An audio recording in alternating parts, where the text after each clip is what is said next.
E um verdadeiro discípulo de Jesus Cristo, ele é chamado para ser santo. E é interessante, esse vai ser o nosso tema de hoje, né? Discípulo, um santo. E quando falamos em ser santo, quase que automaticamente passa pelas nossas cabeças isso aqui, ó.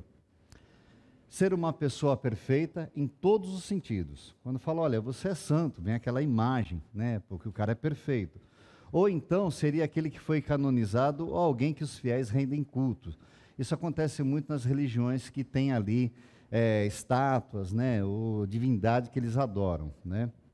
Então, ou seja, mas o verdadeiro significado da palavra santo, dentro do contexto bíblico, tem a seguinte conotação. A palavra santo é de origem hebraica, a gente pode ver os sinaizinhos aí, e quer dizer kadash ou kadosh, que significa sagrado, consagrado, e esta palavra ela é mais utilizada como separado. Então, ser santo é separado. Quando alguém é intitulado santo, entende-se que essa pessoa é separada dos costumes do mundo para viver ou procurar tentar viver em acordo com a vontade de Deus e nos ensinos de Jesus Cristo. Ser santo implica a nós obedecermos a um mandamento que o próprio Senhor Jesus nos deixou, que se encontra lá em 1 Pedro 1,16, que vai dizer assim, ó, pois está escrito, sejam santos, porque eu sou santo. Ser santo é aquele que, por exemplo, ele evita ambientes não convencionais, não pratica imoralidade, adultério, evita o máximo de palavrões e etc, e etc. Em geral, é aquele que vive nesse mundo, mas não faz parte dele. É aquele que entregou a sua vida a Jesus Cristo e, por isso, pela fé, foi separado e considerado santo, mesmo com seus defeitos e pecados. O pecado, ele faz parte da natureza humana e estamos longe da perfeição. No entanto, existe uma forma de nós nos tornarmos santos, é através de Jesus Cristo, é a única forma que tem. Ele morreu e ressuscitou para nos salvar e purificar dos nossos pecados. Quando cremos em Jesus Cristo, dedicamos a nossa vida a Ele, e Jesus, então, nos torna santo, no sentido de separado. Agora, nós precisamos entender que para sermos santos no sentido bíblico, de ser separado, primeiramente precisamos ser salvos por Jesus Cristo. Após sermos salvos por Jesus Cristo, a nossa vida vai começar, então, a passar por um processo que se chama santidade. Então, a santidade, ela funciona da seguinte forma, eu me afasto cada vez mais do pecado. E a santificação me leva mais para próximo de Deus. A gente já comentou isso em algumas aulas que a gente já teve aqui. Ou seja, vamos começar a nos afastar do pecado para nos aproximarmos mais de Deus. E desta forma, então, nós passamos a ter uma vida dedicada a Deus. Mas não podemos nos esquecer que esse processo de santidade, ele não será por completo aqui na terra. Não tem como ser completo aqui na terra. É um processo que vai nos levar cada vez mais para perto de Cristo. Levando mais para perto de Cristo, o dia que nós morrermos, nós viveremos eternamente com Ele. Então é um processo, a gente tem que entender isso. Devido ainda à natureza humana ser pecadora. E para alcançarmos o máximo dessa santidade aqui na terra, precisamos aprender a lutar contra o pecado. Nós precisamos aprender a lutar. Porque a Bíblia nos ensina, resistir ao diabo e ele fugentará de vós.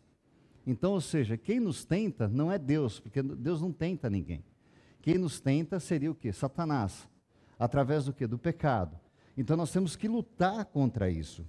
E a Bíblia vai nos ensinar que o primeiro passo que nós temos que dar aqui para lutarmos contra o pecado é ter um coração totalmente voltado para Deus. Não dá para você ficar com um pé no mundo e um pé em Deus, não dá. Porque a Bíblia deixa muito bem claro. Não dá para servir a dois senhores. Ou você serve um, ou você serve o outro.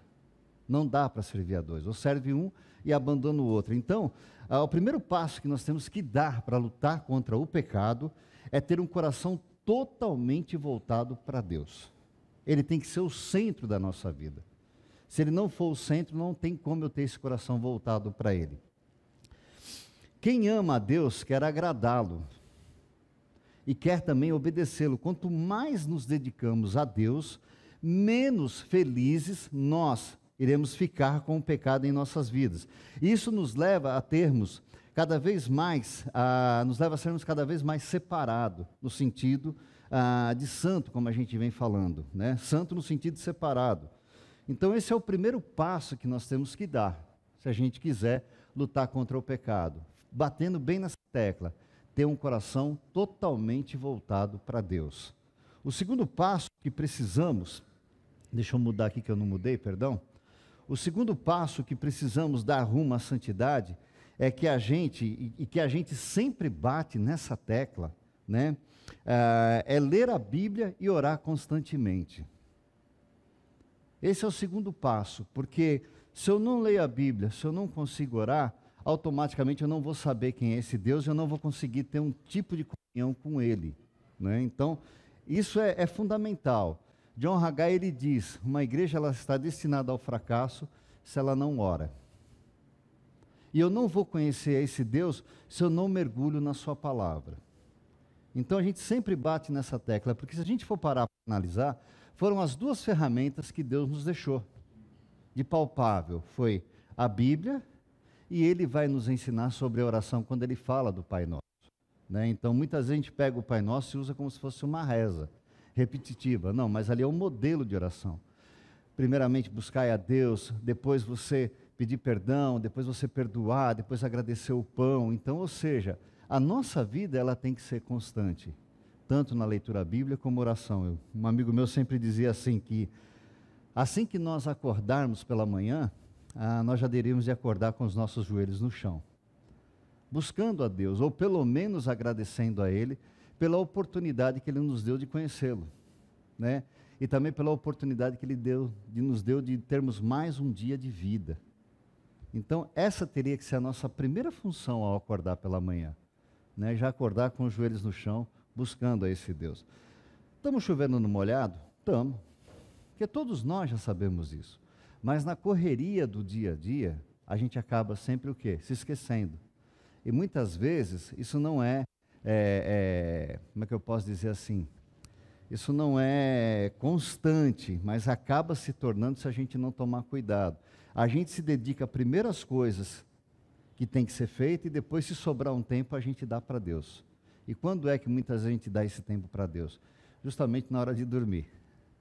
É ali que eu vou deitar, é ali que eu vou falar com Deus, só que daqui a pouco o sono fala mais alto e no meio da oração eu já estou no quinto sono. E na hora da leitura da palavra eu não presto atenção, porque o sono também já está batendo, o cansaço também já está batendo. Por isso que a gente sempre fala que a gente precisa ter um tempo com qualidade, né? Dentro daquilo que você entende que é qualidade para você. Não da forma como a gente, você tem que tirar 2 horas, 3 horas, 4 horas.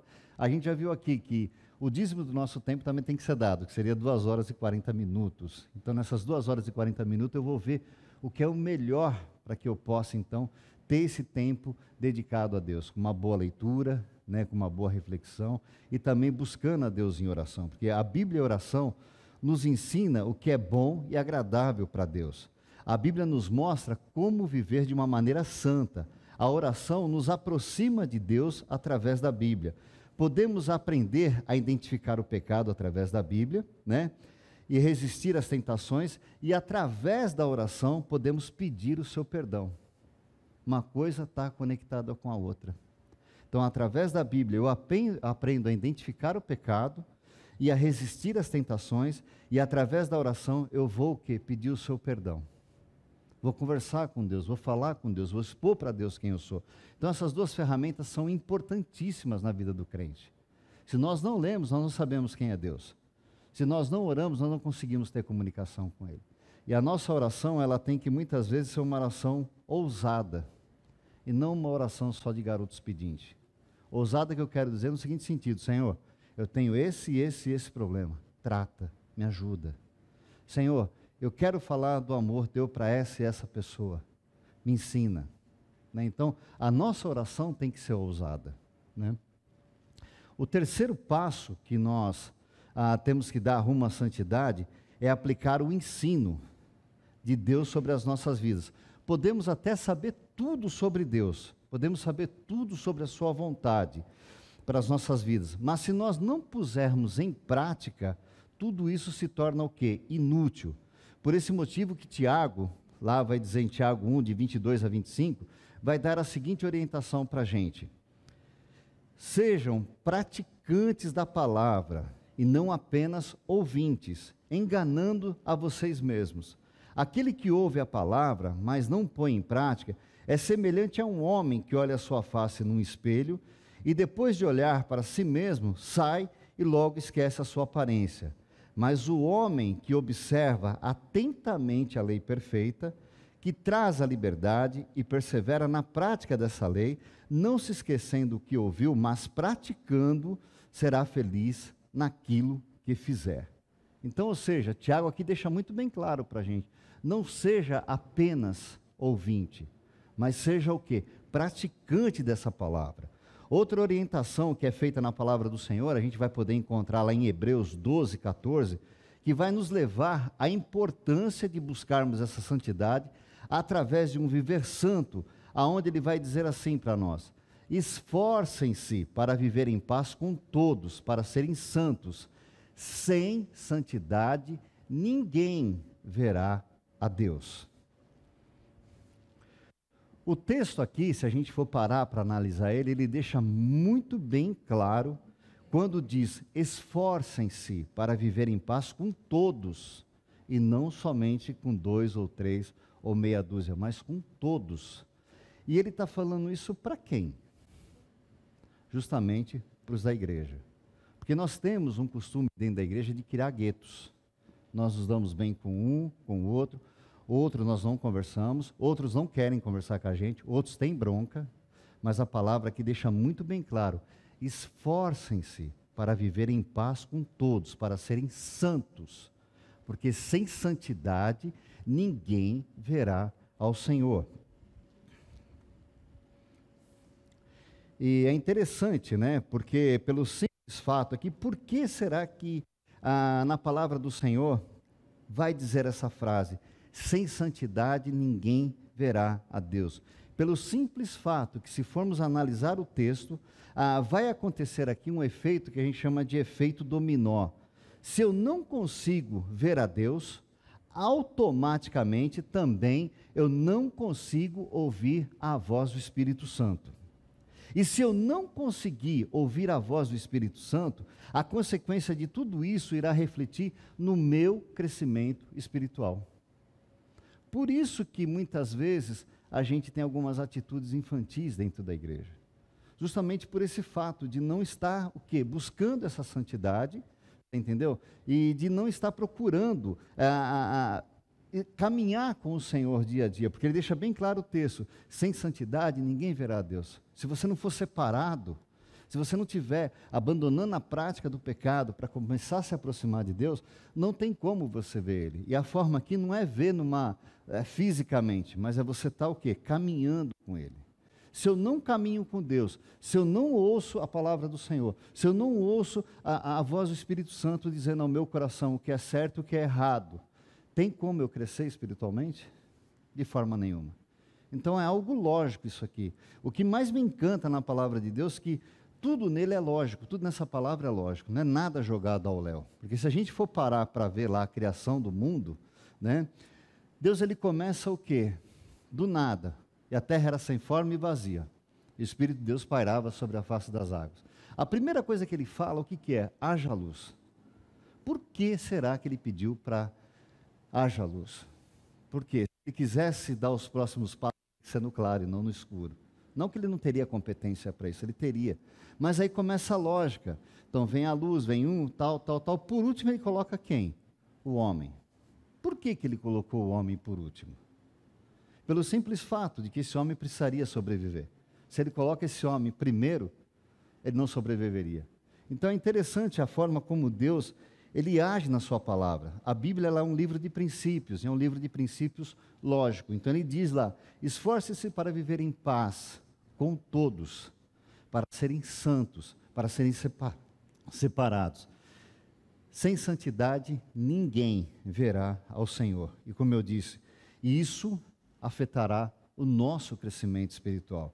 E com relação a esse crescimento, o assunto crescimento da vida espiritual, querendo ou não, ela vai acontecer na vida do crente mediante um relacionamento íntimo e sincero com Deus. Íntimo e sincero com Deus. E também com a sua palavra. E esse relacionamento com Deus, ele nos leva a uma transformação diária, para que sejamos o quê? Irrepreensíveis, mas também nos leva a sermos misericordiosos, piedosos, amáveis, assim também como foi o Mestre. Assim também deve de agir os verdadeiros discípulos de Jesus Cristo. Como podemos observar lá em Tessalonicenses, do capítulo 3, os versículos 12 a 3, vai dizer assim, que o Senhor faça crescer e transbordar o amor que vocês têm um para com os outros e para com todos, a exemplo do nosso amor por vocês. Que Ele fortaleça o coração de vocês para serem irrepreensíveis em santidade diante do nosso Deus e Pai, na vinda de nosso Senhor Jesus Cristo com todos os santos.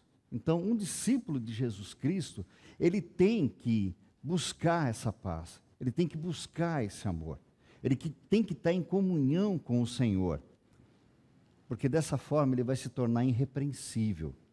Dessa forma, ele vai estar cada vez mais buscando essa santidade, cada vez mais próximo do Senhor. Ser santo, além de ser separado deste mundo, mesmo ainda vivendo nele, nós temos que ser dedicado a Deus. Como eu disse, né? Ser santo não é ser perfeito, mas é buscar essa santidade. Quem é salvo ainda peca, mas já não é dominado pelo pecado. O que eu quero dizer com essa frase aqui? Nós somos salvos no Senhor Jesus Cristo, mas nós estamos vivendo um processo de santidade, como a gente está falando aqui. A gente ainda continua pecando. E onde é que a gente peca? Muitas vezes nas nossas atitudes. Por exemplo, quem aqui levou uma fechada e nunca reclamou? Faz o sinalzinho aí. Eu sou o primeiro a dizer, cara, eu fiz isso muitas vezes. Então, ou seja, agora, eu não posso ser dominado por esse pecado. Tá, eu errei, eu xinguei o cara, fez seu galo cego, né? Mas automaticamente o Espírito Santo de Deus, ele vai te incomodar com isso. Ele vai falar ao seu coração. É onde você fala, poxa vida, que besteira que eu fiz. Não precisava ter feito isso. Não tem como mais você voltar atrás e pedir o perdão para o cara, porque o cara já foi embora. Mas tem como você falar com Deus. Senhor, olha, esse sou eu. Eu ainda continuo vacilando. Me perdoa, Senhor. Não me deixa ser dominado por essa raiva, por essa ira, por qualquer coisa que não te agrade. Então, ou seja, você não deixa ser dominado pelo pecado. Como eu já disse aqui, eu não tenho como espantar todas as andorinhas que passam pela minha cabeça, mas eu posso não deixá-las fazer ninho. Ninho aqui você não vai fazer. Você entendeu? Então, cai justamente nisso aqui. Ser salvo, quem é salvo ainda peca, mas já não é dominado pelo pecado. Porque eu estou saindo daquele processo. Estou vindo para a santidade, eu estou me afastando cada vez mais do pecado para me aproximar cada vez mais de Deus. Como podemos observar lá em João 8:9, onde a palavra do Senhor vai dizer assim, ó, se afirmamos que estamos sem pecado, enganamos a nós mesmos e a verdade não está em nós. Se confessarmos os nossos pecados, Ele é fiel e justo para perdoar os nossos pecados e nos purificar de toda injustiça. Então, ou seja, o que eu acabei de falar para vocês aqui, tem lógica dentro da palavra de Deus.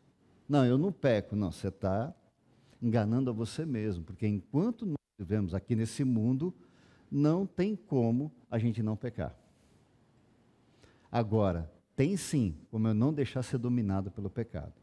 Aí depende somente de mim. Vai depender do meu relacionamento com Deus, porque a Bíblia vai dizer para nós que o seu coração fala daquilo que a sua boca está cheia.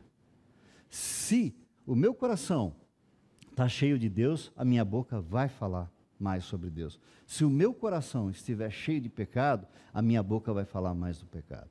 E quando a gente fala, a Bíblia fala sobre coração, não está se referindo a esse órgão. Está se referindo aqui ao nosso intelecto. Então, quanto mais eu alimentar a minha mente da palavra do Senhor, quanto mais eu buscar esse Deus, mais o meu coração vai estar cheio para falar dele. Agora, quanto mais eu alimentar a minha mente, quanto mais eu falar sobre coisas que não são relevantes, mais a minha boca vai falar disso. Então, a gente tem que prestar atenção, porque é aquilo ali, como o texto diz, se afirmarmos que não estamos sem pecados, enganamos a nós mesmos e a verdade não está em nós. Mas, se confessarmos os nossos pecados, Ele é justo e fiel para perdoar os nossos pecados e nos purificar de toda a injustiça.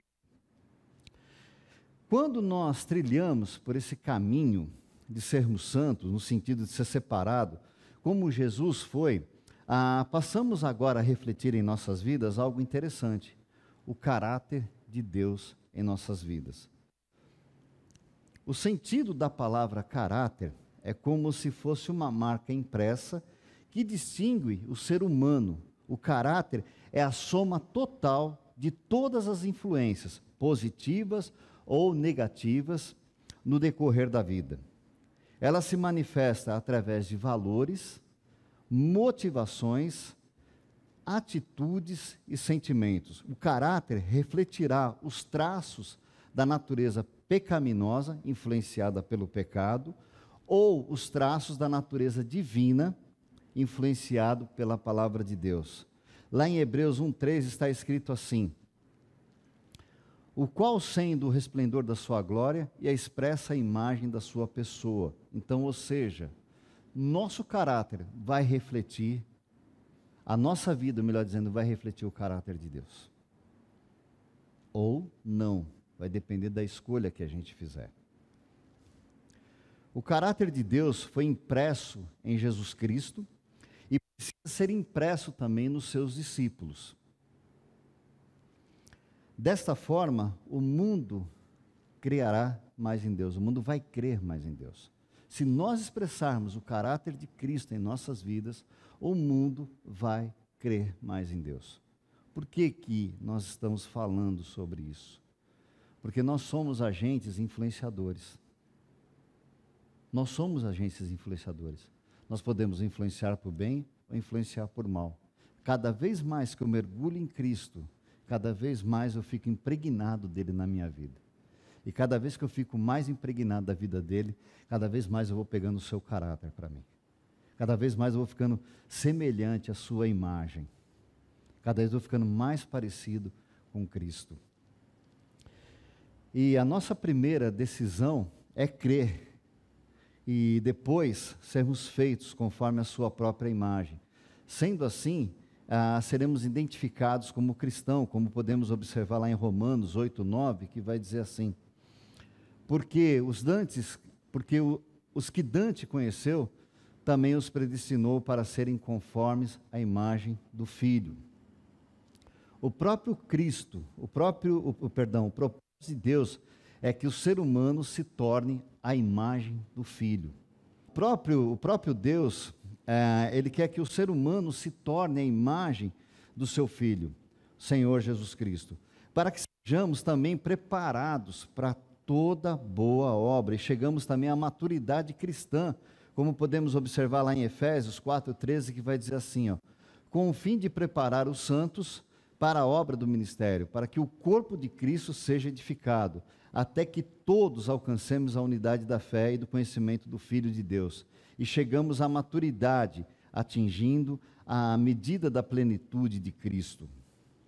O objetivo, meus irmãos, de nós termos o caráter de Deus em nossas vidas, é para que eu e você possamos expressar por completo, a beleza de Jesus, revelando o caráter de Deus através de nossas vidas, como um bom discípulo, e ser santo. Isso irá nos levar a termos traço de humildade, quebrantamento e espírito ensinável, porque o nosso Deus foi assim. Então eu vou repetir: o objetivo de refletirmos o caráter de Deus em nossas vidas é para que eu e você possamos expressar por completo a beleza de Jesus, revelando o caráter de Deus através de nossas vidas como um bom discípulo. O ser santo nos leva a termos traços de humildade, quebrantamento, espírito ensinável. Assim que essas verdades, meus irmãos, começarem a ser compreendidas e aplicadas na sua vida e na minha vida, passamos então a colocar em prática o que o apóstolo Paulo nos ensina lá em 1 Coríntios 11. Tornem-se meus imitadores, como eu sou de Cristo. Ele deixa bem claro aqui para nós, tornem-se meus imitadores. Se você for pegar a vida de Paulo, é interessante, porque Paulo, ele era um camarada que o quê? Antes de conhecer a Jesus Cristo, ele era um cara que perseguia a igreja. Paulo foi um assassino de mão cheia. Paulo foi o primeiro ali a coordenar ali o apedrejamento de Estevão. Paulo, ele vai sair depois da captura dos cristãos, com ordem lá do Sinédrio, e vai mandar muitos para a cadeia, vai dar aval para que eles fossem executados. Então, ou seja, Paulo, antes de conhecer a Cristo, era uma pessoa. Quando Paulo está a caminho de Damasco, que ele cai ali do cavalo, que ele tem um encontro verdadeiro com Jesus Cristo, ele sai daquela condição que ele se encontrava e passa agora a conhecer a Jesus cada vez mais. E passa a andar com Jesus. E ele vai dizer essa frase: tornem-se meus imitadores, como eu sou de Cristo. O caráter de Deus em nós, meus irmãos, é formado pela cruz. Não há outra marca, outra maneira das marcas do caráter de Deus ser formada em nós, a não ser pela cruz, como está lá em Mateus 6, de 16 a 24, que vai dizer assim: então disse Jesus aos seus discípulos: se alguém quiser vir após a mim, renuncie a si mesmo, tome a sua cruz e siga-me. A cruz, meus irmãos, ela mostra o amor de Deus pelo pecador. A cruz é que opera em nós a beleza do nosso Senhor Jesus Cristo. Ela nos capacita para termos o caráter que nos leva à maturidade espiritual e também à maturidade emocional. A cruz não é sinal de alegria. A cruz não é sinal de prosperidade, como se prega por aí. A cruz não é oba-oba. A cruz muitas vezes nos leva ao choro, nos leva à dor, nos leva ao quebrantamento, mas muitas vezes, meus irmãos, são esses caminhos que nos levam a termos a visitação do Espírito Santo. Para que sejamos consolados, para sermos usados por Deus, para sermos seus obreiros e também sermos seus verdadeiros discípulos de Jesus Cristo. E quando nós chegamos a esse patamar de verdadeiros discípulos de Jesus Cristo, colocando tudo isso em prática, olhando para a cruz e entendendo isso aqui, iremos também automaticamente impactar vidas. Então, ou seja, o discípulo ele passa por um processo. Ele começa lá conhecendo a Cristo, ele vem então se afastando do pecado, ele começa agora a entender quem é Deus, quem é Cristo, começa a segui-lo de uma forma correta. Para quê? Só para ficar nele mesmo? Não. É para impactar vidas. Porque Deus ele vai usar pessoas para falar do seu amor. Ele vai usar pessoas para expor o seu evangelho. Muitas vezes a gente quer que Deus faça as coisas por nós, mas somos nós que temos que fazer a nossa parte. Eu sempre digo, tem coisas que cabe a Deus fazer, tem coisas que cabe aos outros fazer e tem coisas que cabe a nós fazermos. Então, ou seja, somos nós que vamos impactar vidas aí fora. Sexta-feira agora nós tivemos aqui o encontro dos homens, e foi o primeiro encontro. E foi muito bonito de você poder ver aqui mais de 40 homens, louvando ao Senhor, cantando, com seus joelhos dobrados no chão, clamando pelas suas famílias, clamando pelos filhos. Foi bonito de ver isso. Então, ou seja, com certeza, se nós levarmos isso a sério, se nós começarmos a nos encontrar, não só os homens, as mulheres, as crianças, os jovens, nós vamos impactar vidas aí fora. Porque Deus vai nos transformar a cada dia. Então, essa é a função do discípulo. Foi muito bonito o que aconteceu sexta-feira. Eu espero que aconteça mais e mais vezes, porque para mim foi muito edificante. Mesmo a gente tendo nossos filhos criados, mesmo a gente já tendo um casado, a outra já morando sozinha, a gente pensa que sabe de tudo. Mas na realidade a gente ainda tem muito para aprender. E quanto mais a gente aprende, mais condições a gente tem do que? De passar para o próximo. Como a Bíblia ensina lá, né? As mais velhas ensinarão as mais novas. Mas os mais velhos também ensinarão os mais novos. Agora eu também tenho que ter disposição para aprender. Então foi muito bonito o que aconteceu aqui. Então ser santo é impactar vidas. Existe algo que se chama a atenção de outra pessoa, é quando alguém tem atitudes positivas e diferenciadas de outras pessoas. No caso dos verdadeiros discípulos de Jesus Cristo, a atitude diferenciada se dá não porque nos achamos melhores do que os outros, ela se dá porque tememos ao Senhor, respeitamos ao Senhor e procuramos cumprir com os seus mandamentos, que é de amar a Deus sobre todas as coisas e o próximo como a mim mesmo, como a nós mesmos. E para isso acontecer na vida de um verdadeiro discípulo de Jesus Cristo, ele tem que passar por uma transformação de vida, querendo ou não. Ele tem que passar. Temos aqui um exemplo claro da transformação de Paulo, como eu já falei agora há pouco, como exemplo, né? Jesus causou uma transformação na vida de Paulo, a caminho de Damasco, que passou de perseguidor da igreja para seguidor de Jesus Cristo. E nós, como discípulos de Jesus Cristo, nós também precisamos impactar vidas que passam pelo nosso caminho. Quantas e quantas vidas passam pelo nosso caminho diariamente? Seja no trabalho, seja na escola, seja os nossos vizinhos. Ou seja, nós sempre estamos em contato com pessoas. Que tipo de influência nós estamos tendo sobre essas pessoas? Como que nós estamos impactando elas através da minha forma de viver? Para Paulo, tudo na vida era focado em Jesus Cristo, porque ele sabia que havia algo muito melhor esperando, o dia em que ele não só leria, falaria sobre Jesus, mas sim poderia vê-lo e contemplar a sua glória. E ele continua aqui, né, no versículo. Então, ou seja, Paulo ele vai dizer lá nos versículos 22 e 24 de Filipenses 1, caso continue vivendo no corpo, terei fruto do meu trabalho, e já não sei o que escolher. Estou pressionado dos dois lados. Desejo partir e estar com Cristo, que é muito melhor. Tudo é mais necessário por causa de vocês, que eu permaneça no corpo. Então, ou seja, o apóstolo Paulo aqui nesse texto, a ansiedade dele era de partir. Eu quero ver o meu Cristo, eu quero estar junto com ele. Ele vai dizer, eu estou sendo pressionado pelos dois lados, porque ao mesmo tempo que eu quero ir, por causa de vocês eu tenho que ficar. Para poder o quê? Falar mais esse amor. Para poder o quê? Expor mais Cristo para vocês. Para que vocês sejam cada vez mais maduros. Né? Então ele vai dizer lá, olha, desejo partir e estar com Cristo, que é melhor. Para nós é lógico que é melhor. Né? Contudo, é mais necessário por causa de vocês que eu permaneça aqui, que eu continue com vocês. Né? Paulo sabia que através da sua vida, ele poderia plantar mais igrejas seriam plantadas, doentes seriam curados, demônios seriam libertados, né?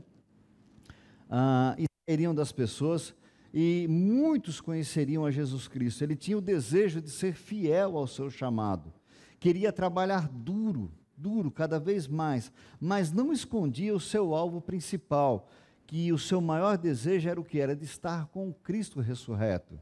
E esse homem também teve um impacto na sua geração. Ele impactou a sua geração.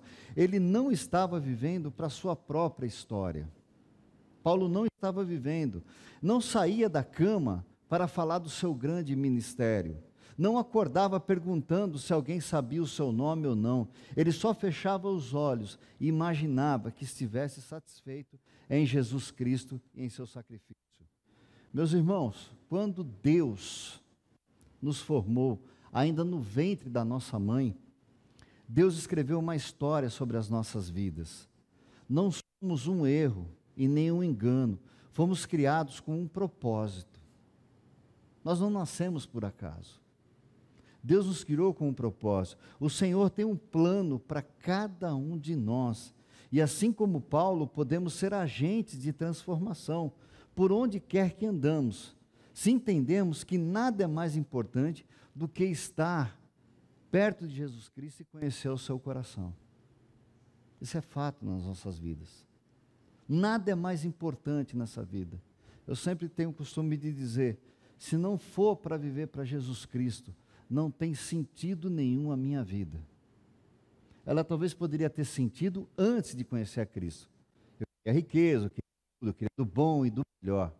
Mas a partir do momento que nós entregamos a nossa vida para Jesus Cristo, se não for para viver para Ele, não tem sentido nenhum.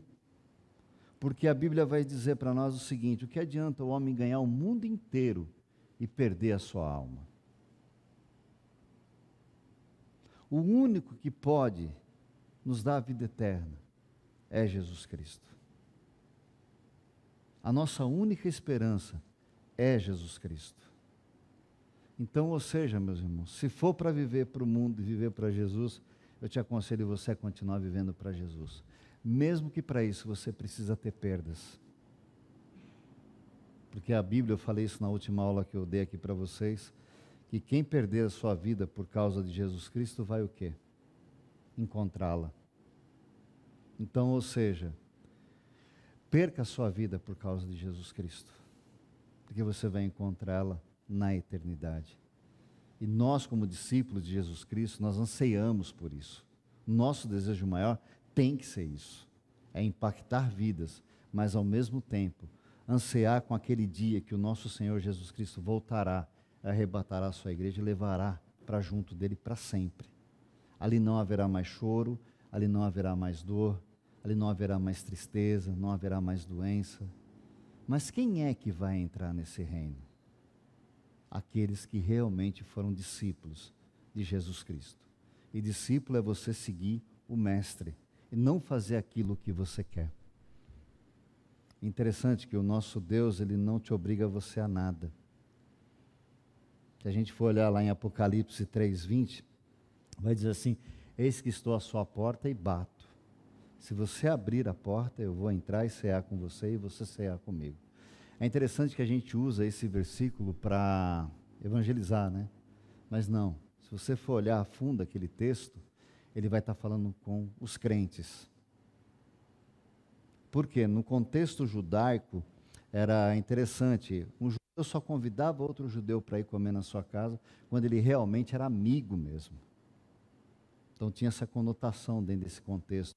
E Jesus está deixando bem claro: eis que estou à sua porta e bato. Se você abrir, eu vou entrar e cear com você. Se você abrir, eu vou ser seu amigo. Então, ou seja, ele está falando para a própria igreja. Muitas vezes, meus irmãos, nós fechamos a porta para Cristo. Como é que nós fechamos a porta para Cristo? Você está maluco? Fechamos sim, gente. Porque nós nos preocupamos mais com os nossos costumes, mais com as nossas vaidades, mais com o nosso eu. Esquecemos de deixar Jesus ser o centro da igreja no geral e centro também da nossa vida. É meio pesado isso, mas é a pura realidade, quando a gente deixa de cumprir esses mandamentos, quando ele fala que o amor tem que ser permeado no nosso meio, que a gente tem que ser mais amável, que a gente tem que ser mais piedoso, que a gente tem que ser mais compassivo. Não é fácil fazer isso, mas a gente, através de Jesus, a gente consegue isso. Quando a gente mergulha na sua palavra, quando a gente ora, quando a gente procura saber o que é ser um verdadeiro discípulo de Jesus Cristo, quando a gente não deixa que as coisas do mundo ficam preocupando a gente. Por exemplo, agora aqui mesmo, eu não sei, de repente a gente está pensando em outra coisa. Estou pensando talvez no meu trabalho, estou pensando talvez na conta que eu tenho que pagar amanhã, estou pensando como é que eu vou levar meu filho na escola, estou pensando como é que eu vou acordar amanhã. E a gente se esquece que talvez esse foi um momento que Cristo reservou para nós, para podermos ouvir a sua palavra e podermos colocá-la em prática. Então, ou seja, é uma luta constante entre nós e o pecado. É uma luta constante. Para isso eu tenho que estar sempre o quê? À disposição. O maior sucesso, meus irmãos, que nós podemos alcançar é sermos a cada dia mais parecido com o Senhor Jesus Cristo e assim sendo seus discípulos. Quando falamos sim ao Senhor, nós agora passamos a ser cidadãos de um reino que é eterno. Quando nós dissemos sim ao Senhor, eu quero te seguir, eu quero ser seu discípulo, eu quero andar contigo, nós passamos agora a ser cidadão de um reino que é eterno, que no qual passamos a viver de acordo com os seus valores e princípios desse reino. Existe tanto a ser descoberto, meus irmãos, a respeito de Jesus, e ele nos convida não para sermos crentes no Senhor. Tem tanta coisa para ser descoberta, e quando você começa a mergulhar nessa palavra, que você começa a entender, que você começa a viver na dependência dele, ele não chama você para ser crente. A gente até brinca que crente até o diabo é. Que crente é você crer em algo. Ele nos convida, meus irmãos, para sermos discípulos. Ele nos convida para sermos amigos dele, caminhar com ele. Ele vai dizer, agora não chamo mais vocês de servos, não chamo mais vocês de escravos, eu chamo vocês de amigos. Ou seja, nós nos tornamos amigos de Deus. Por quê? Eis que estou à sua porta e bato. Se você abrir, eu entro. Ceio contigo, sou teu amigo. E você vai aprender comigo. E você vai ser o meu discípulo. E você vai fazer a diferença nesse mundo. Ao ponto de impactar vidas. Assim como Paulo impactou, assim como Billy Graham impactou, você também vai impactar. Mas, Senhor, quem sou eu? Paulo é Paulo, Billy Graham é Billy Graham.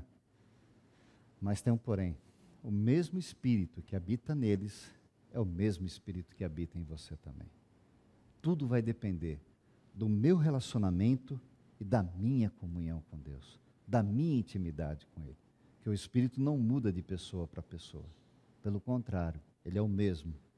Então, ou seja, Ele nos chama para sermos discípulos, não chama para ser crente.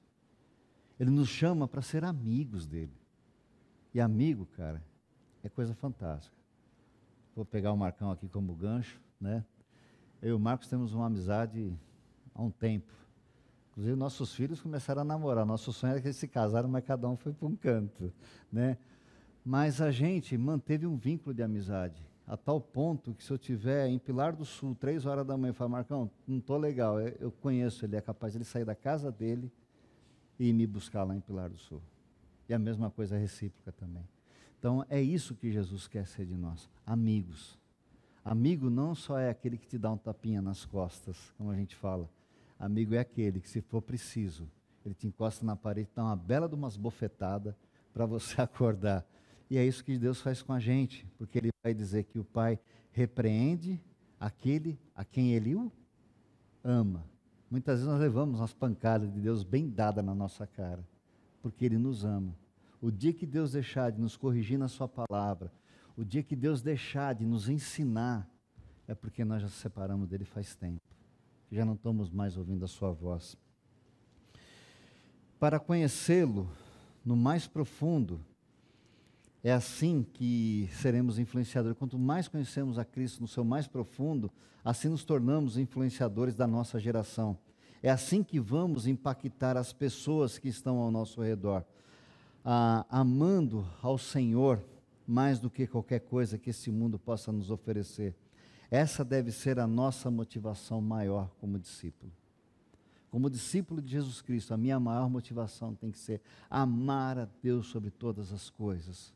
Porque eu amando a Deus sobre todas as coisas, eu vou ter condições de amar o próximo, como a mim mesmo. Então, parte de um relacionamento, como a gente já deu aqui, um relacionamento vertical para correr na horizontal. Então, tudo parte desse princípio. E eu quero terminar aqui com uma frase, deixa eu passar para cá, onde a gente vai dizer assim: podemos ser agentes de transformação por onde quer que andemos, se entendermos que nada é mais importante do que estar perto de Jesus e conhecer o seu coração. Nós só vamos ser esse agente de transformação por onde quer que nós andamos, se nós estivermos perto de Jesus e se nós conhecemos cada vez mais o seu coração, né? Então, essa aula de hoje, ela trabalhou nesse sentido, de nós sermos santos, no sentido de sermos separados, porque cada vez mais que nós somos separados, cada vez mais nós nos tornamos discípulos de Jesus. E cada vez mais que a gente for discípulo de Jesus, a gente vai cada vez mais ter do seu caráter na nossa vida. Cada vez que nós tivermos o caráter de Jesus impregnado em nossas vidas, nós vamos conseguir o quê? Impactar vidas aí fora. E cada vez que nós impactarmos vidas aí fora, vidas vão ser salvas, vão ser transformadas, vão pertencer ao nosso Senhor Jesus Cristo. Amém? E a gente aqui vai abrir agora para perguntas, que a gente ainda tem um tempinho ainda. Alguém gostaria de fazer alguma pergunta ou não? Está aberto. A gente vai ter assembleia daqui a pouquinho, né? E a assembleia ela vai demorar mais ou menos umas 3h30, então dá tempo de vocês, né, perguntar aí. Alguma pergunta, gente? Zaqueu? Não? Marcão? Bom, segundo a minha esposa, quando ninguém faz pergunta, é porque a aula foi boa. Eu falei, ou não. Eu falei, ou não. Os caras não vê a hora que acaba que nem quer perguntar mais, né? Então, gente, muito obrigado pela atenção. A gente vai dar uma pausa agora. Acabei um pouco mais cedo, para a gente poder, então, tomar um cafezinho aí, tomar uma água, e a gente voltar, porque 10h30 a gente vai ter assembleia, tá bom? Gente, um abraço, fiquem com Deus e até domingo que vem, se Deus quiser.